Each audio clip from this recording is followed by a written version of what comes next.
wa Keke TV. Niko katika parokia ya Mtakatifu Yohane Mbatizaji Bukongo.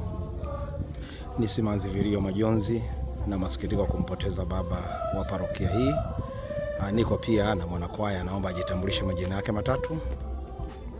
Majina yanaitwa Felisto Damiano Antoni, mwanakwaya katika parokia hii ya Bukongo, ambapo father wetu Andre Maboko alikuwa akihudumu za uhai wake.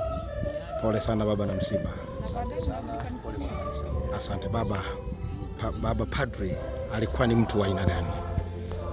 Kiukweli hakuna namna ya kuweza kuyamaliza yote yake. Ni mtu wa watu, alikuwa mtu aliyependa sana kusali. Alikuwa akihimiza zaidi swala la kusali, toba, kufunga ndoa. Alikuwa akiishi katika kusisitiza sana kwa malimwengu. Hakuna namna nyingine ungeweza kumshawishi marehemu Padre Andre Maboko zaidi ya swala la kitubio. Alisisitiza sana kitubio.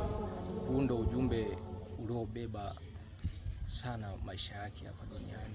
Hakuna namna nyingine ya kuweza kumwenzi zaidi ya kukumbuka swala la toba. Toba, toba, toba, kila siku ndo wimbo wake. Ni nini kilicho msibu baba mpaka kupelekea kifo chake? Kiukweli labda kusubiria taarifa ya madaktari inasemaje, kwa sababu alikuwa hospitalini, nasi tunasubiri taarifa ya madaktari ndio sahihi za kutupa uhalisia wa nini kilichotokea katika hili lililotokea. Basi nikushukuru sana. Karibu sana kuitazama Keke TV.